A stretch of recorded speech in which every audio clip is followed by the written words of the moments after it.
আজ দোকান ছুটি ছিল, ভাবলাম একটু আরাম করে থাকবো। কিন্তু সমস্যা কি জানো, আমি আর আরাম দুজনেই স্বভাবেই অনেক আলাদা। 10 মিনিটের বিরক্তি এসে গেল। ঠিক তখনই বন্ধু ফোন করে বলল, কাজে যাবি? 2 সেকেন্ড পরেই আমি আবার রেডি সেডি হয়ে রাস্তায় পৌঁছে গেলাম। মুখ এমন সিরিয়াস যেন বড় কোনো ইভেন্ট ডিরেক্টর। কাজ শুরু করলাম। ব্যাংক ব্যালেন্সটা কিন্তু এখনো অটো ভাড়ার লেভেলেই। জায়গাটা দেখে মনে হলো জীবনটা একটু রাজকীয় হয়ে গেছে।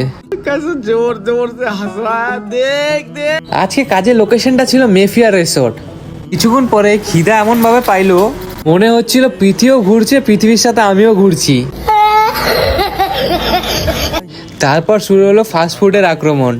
মোমো, চাউমিন, লস্যি যা পেলাম তাই খেলাম। क्या रे भिख मंगिया, क्या देख रहा है? ডায়েট ওটা তো আগেই পালিয়ে গেছে। কাজ শেষে একটু এনজয় করলাম। বন্ধুর ডাক আর ফ্রির খাবার, ছুটির মানে ফুল এনজয়মেন্ট।